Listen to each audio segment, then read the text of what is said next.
Lloyd Vehicle Consulting, not sponsored by Lancaster Insurance. Good afternoon.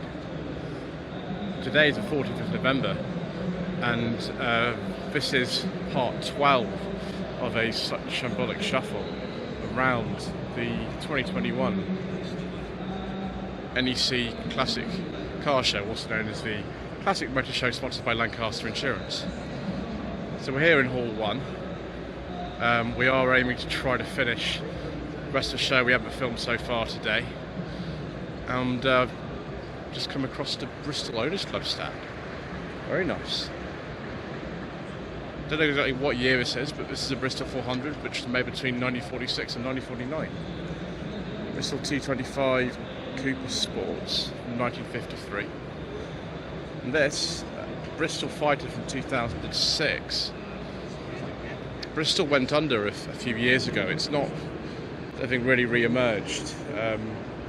Although I think it's distantly related to the company that makes one of the electric taxis, and I forget the name of it. I think it's something to do with Fraser Nash or something like that.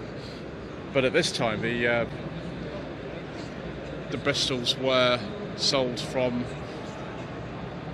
one showroom in the world. It was in Kensington, near Olympia Station. And there's one that's unfortunately not quite been finished yet. Also got Midland Automobile Club here. 1988 Porsche 911 Carrera Sport Coupe. 2019 Gould GR59 Judd Hillclimb car. What engine would be in this thing? Oh, it's a 4-litre engine from some Le Mans cars. Alpine A110, I believe, that classic colour that a lot of them came in. Yeah, 1971 Alpine A110. And then an early Mini. How early is this? Well, it's a 59, it's first year production. It's got an Oxford plate, so possibly registered by BMC themselves. All the classic things like the floppy door. There's no lock on that door. There's no lock at all. I won't be going in it, viewers, but if you really wanted to lock your stuff up, you've had to put it down there. And it's Morris Mini Minors. Before they were just called Minis. Take a look at some Aston Martin, shall we? Particularly one that looks very special. 2018 Lancaster GSi Coupe, but this is more like it. Yes. Aston Martin AMV8 Series 3 from 1973. Looks very similar to something like a DBS, but it has had a facelift. And it's different from the early DBS, which was 6-cylinder, like the one from On Her Majesty's Secret Service. 1970 Aston Martin DB6 Volante Mark II Vantage manual. I bet that's worth a bit now. More Aston Martins. Is this it's a DB Mark III Saloon from 1958. This is the sort of car that was in the Goldfinger novel, not the film, but in the Goldfinger novel. I think that's what he drives in the Goldfinger novel. And it is dark green and a beige leather interior, but I can't take a too close look because the stand is roped off to prevent people like me coming in. 1936 Aston Martin 2-litre Sport Model 2. And that looks like another. That was a Vanquish, but it's a Project Advantage from 1998, sorry. Already we're making mistakes here. It's just what happens in the Shambolic shuffles. We get words mixed up, we make mistakes, we try not to fall over, but sometimes we don't succeed. Ooh, 1983 Data Master Deauville Series 2. I've read about these cars, but I've never seen one in real life. It looks a bit like a Jaguar XJ or something like that, but much more exclusive than one of those. It's got a beige leather interior. Do like a nice beige leather interior, viewers. Mainly these used, I think, Ford engines, including this Pantera. This is quite an early one. This is sort of the era that when Elvis Presley had his, he used to shoot it when it wouldn't start in the morning. I'm actually not joking. So it's a 72. The next one is the, let's get this right, yeah, it's with De Tomaso Longchamp. It looks a bit like a Mercedes SL. It's had quite a long production of them. I think they were made until about 1990. But again, much more exclusive than an SL. Another Pantera here. This is a GTS. And Ford V8 engines in these. But it's space, I think, isn't it? Some TVRs in that classic iridescent colour. They used to come in the early 2000s. You see, this is the TVR Cigaris. It's quite soon before, unfortunately, the company went under. Oh, sorry, Segura, not Cigaris.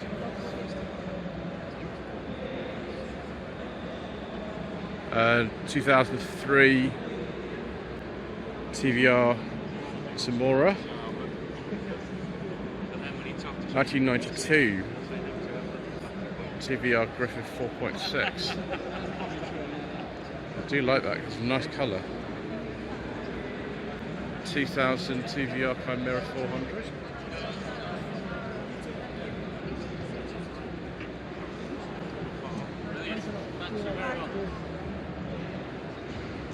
Let's go around this way, viewers. See some more. 1993 TVR F3000 AJP.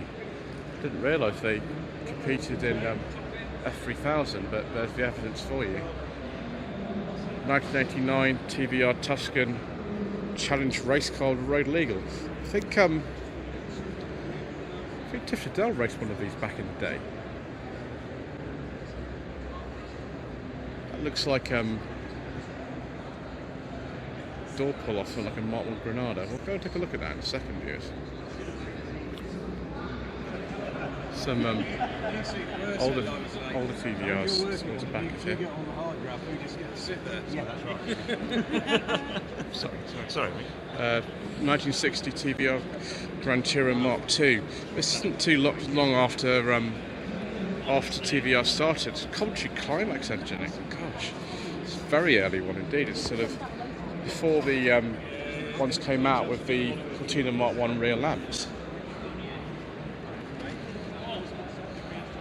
I can't remember the name of these ones. 3000S, there we go. There's those door handles again. Yes, things like the Mark II Escort and other things like that. This was the car that they made at the same time as those wedge TVRs. There we go, we can see the back of all these as well. Including those, I think that's an Escort Mark IV Estate rear lamp cluster. Interesting. This is fascinating, viewers. It looks just like a Mark VI Bentley.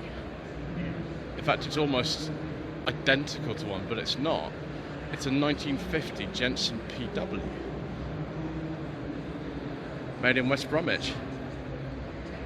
There we go. And this is also something very special. This is a 1966 Jensen Interceptor. This is a really, really early one. By the EA plate on this, I'd say that this car was actually registered by Jensen themselves. And yes, it is the first production Interceptor. EA was a very common suffix on cars registered by Jensen for themselves. 1971 Jensen FF3. Jensen FF, of course, had four-wheel drive. FF stands for Ferguson Formula. Yellow with a beige leather interior. Do like a nice beige leather interior, viewers.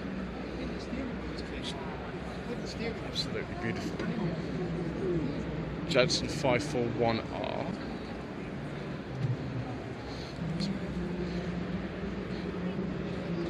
Wow, it's a massive grille. It's kind of like the BMWs of today. Massive grille. It's 1960.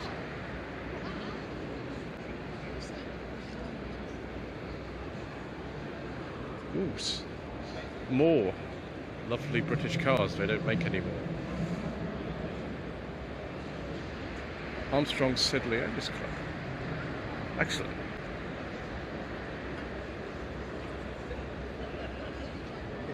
As we made vans.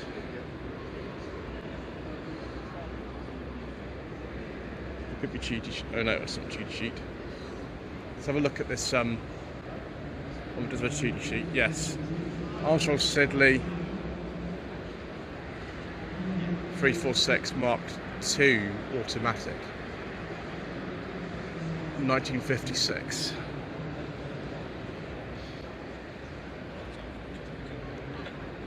Quite distinctive looking cars actually, very big, expensive things. Can't remember why they went under in the end. Probably automatic transmission would be a good idea on one of these. And this one's been lovingly restored. There we go.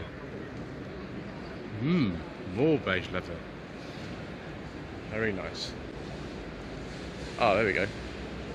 There's the information about this. 1926 Armstrong-Siddeley van. Camden Town.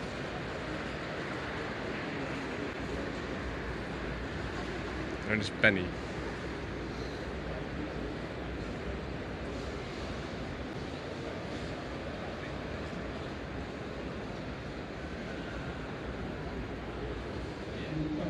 Hold on 1 second, viewers.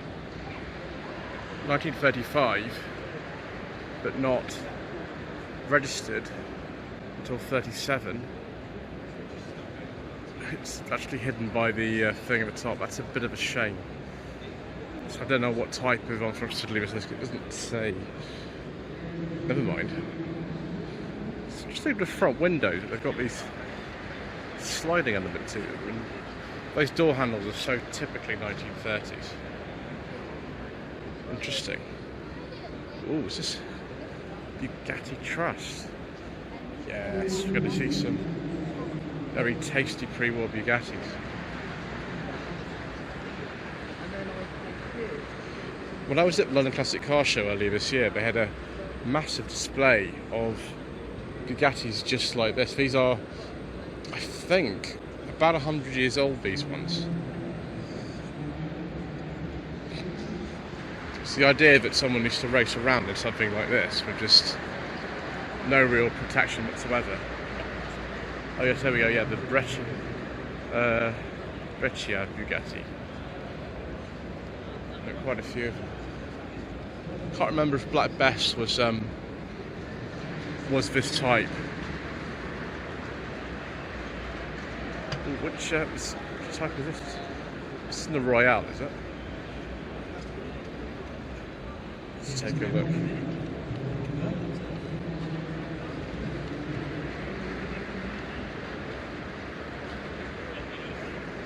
Doesn't actually say. Oh well. More these kind of Brescia type Bugattis. I think that's what they're called anyway. I don't really know anything about them years.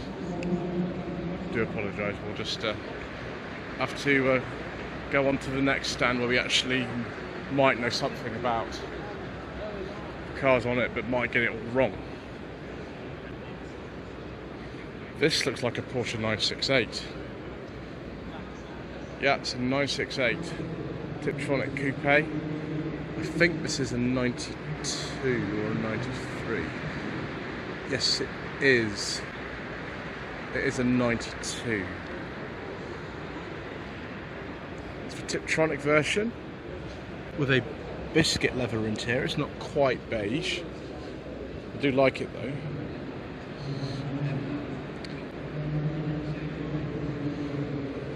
(911) Carrera. This would be early 80s, I think. Maybe that's a personal plate, but I'd like to say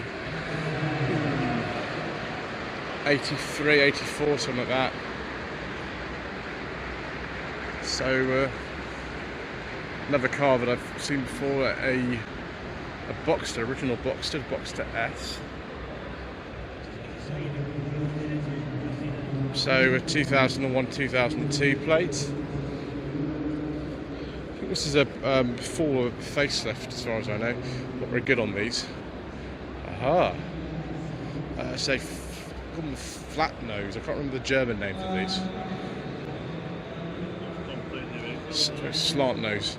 1986, 911 Turbo SE.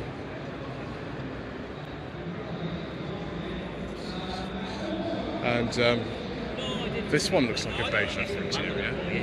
Like a nice beige leather interior, viewers. They have a 930 type.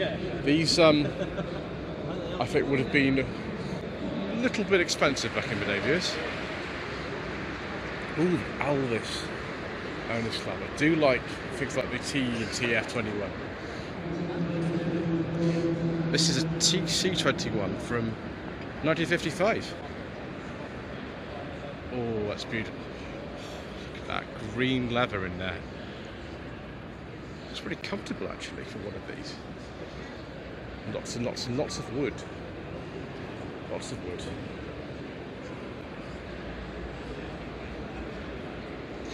Alvis are one of the first companies to come up with a front wheel drive car, which I think we did in about 1928. Oh. This car is for sale to 66. TF21 drop head coupe. As Mr. Bill on the Wells Wheels channel says, this could be yours. So there's a chance to be fitted some headrest in here to make it more practical for modern motoring, and some inertia reel seat belts. It's very kind of intricate, the dash in this leather top dash. Yeah, TF from 1966, bodied by Mull in the Park Ward. Alvis, I think, stopped production of cars in '67. I remember they merged with Rover actually. Alvis Speed 25 from 1937. Wow.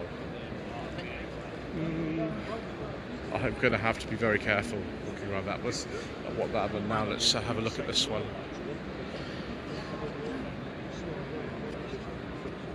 Alvis TC 5G coachwork by Graber from Switzerland. The coachwork on things like the T and TF21 was also by Graber.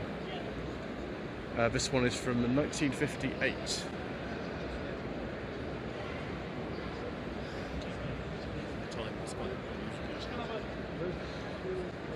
Blue leather.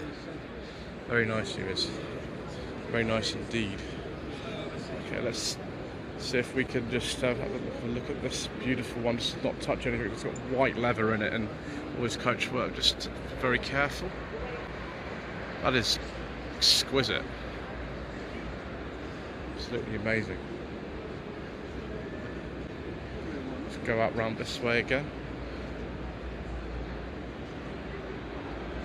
I wonder if this is a front wheel drive. This looks like an older one. Maybe this is a front wheel drive one.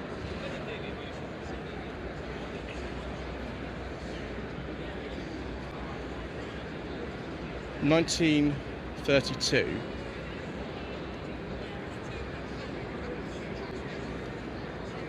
Alvis Speed 20 drop-head coupe by Vanden Plas. Do like Vanden Plas on this channel, viewers. Look at the length of the bonnet in comparison with the car.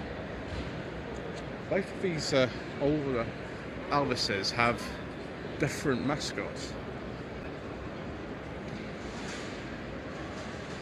The hood's beautiful as well.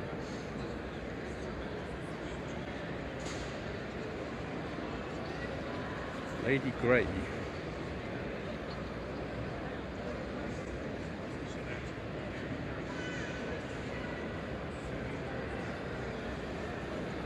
(1931) Alvis TL 1260 Beetleback.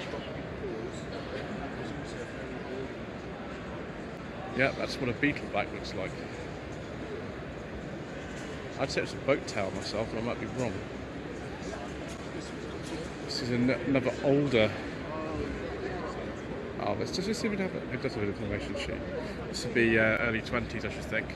No driver's door, you just sort of got in the left hand side, or you jumped over the side if you felt adventurous. Just pause 1 second here, viewers. Yeah, this is a 22, so it's a very, very old one. It's almost 100 years old. What have we got here? The Atwell Wilson Motor Museum. I don't think I've ever heard of the Atwell Wilson Motor Museum. You learn something new every day, viewers. Got a Mark 1 MX-5 here with the old Mazda logo here. The sort of competition price would be a 92, 93. There's another Alvis for some reason here. 1924, 1934 Alvis Speed 20.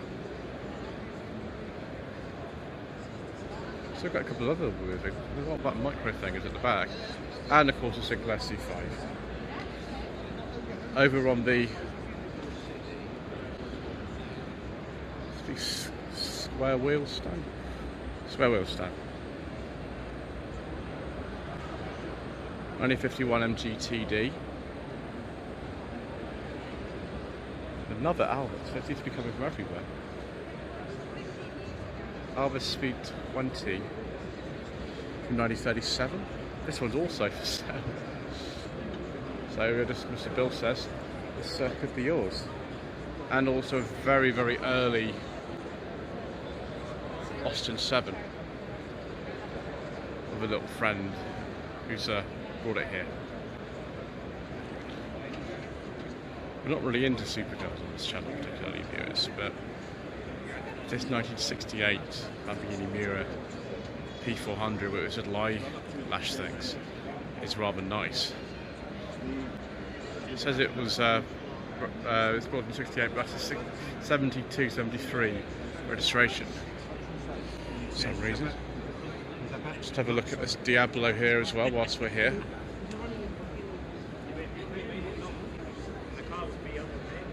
(1998) Diablo twin supercharged roadster.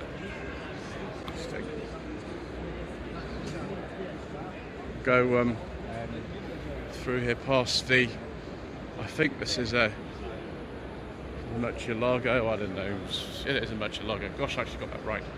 And there's a very, very late Countach here, a right hand drive one. 25th anniversary 1988, Countach on an F. That's all you got for the windows if you sort of leant out of the car if you wanted to actually reverse it. Interesting. That's interesting. This is a boundless classic vehicle group. Boundless are the people who actually own the Cotswold Motor Museum.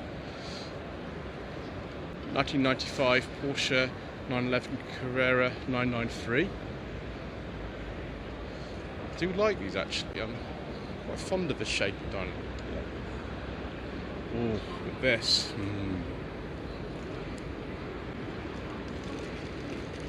Triumph 2000 Mark 1 automatic from 1967, but it's had a 2.5 litre engine put into it. Pre-Innsbruck facelift. I don't know what those were. I think those are just mini lights actually. The colour is actually a bit darker than it appears. It looks much brighter on video. And look, we've actually put the 2,500 badges on the bottom of there as well. Wow, what have we got here? Oh, this is the Bugattis stand. What is that Corsa doing on the stand?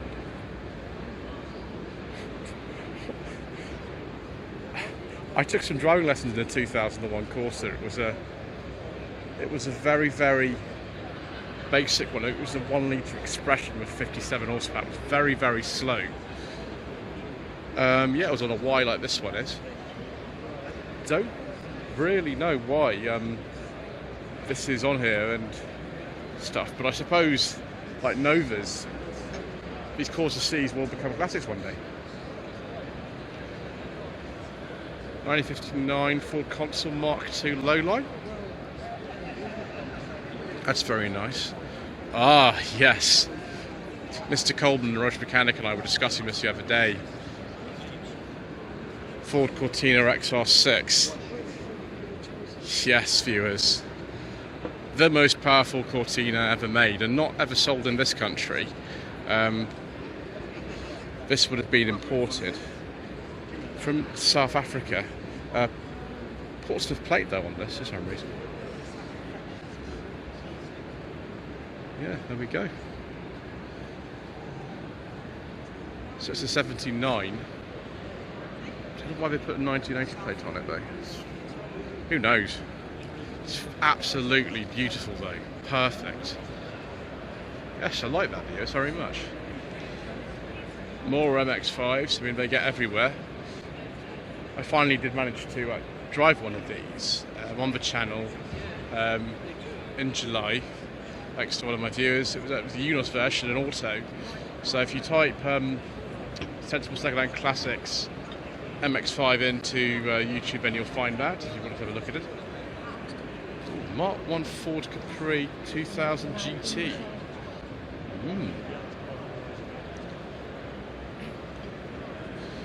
Best in class, yeah, 1970 on an H. Lovely. Another Triumph TR6. This is even more so up my street because of this lovely colour. So 69 on G. Very nice.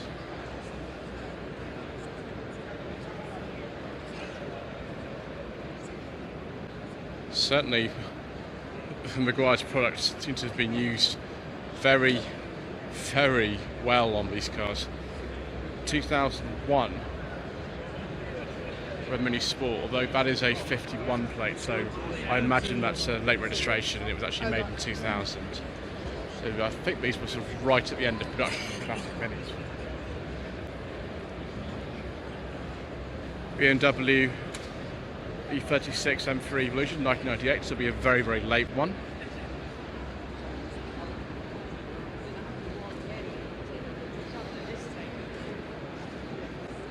We were saying earlier on, viewers, that you know, that Corsa C will one day be a classic. Well, this Nova GSi pretty much already is. L would make it a 1993.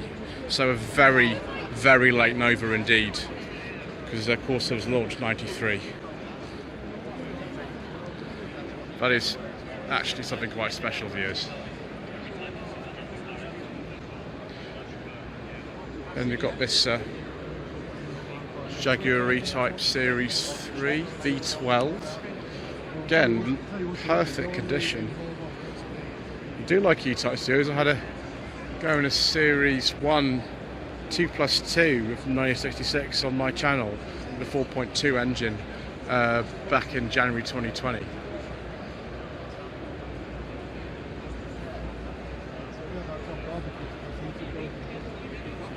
Ooh, 1978 Morris Marina 1.8 Special. It certainly is a very special car, viewers.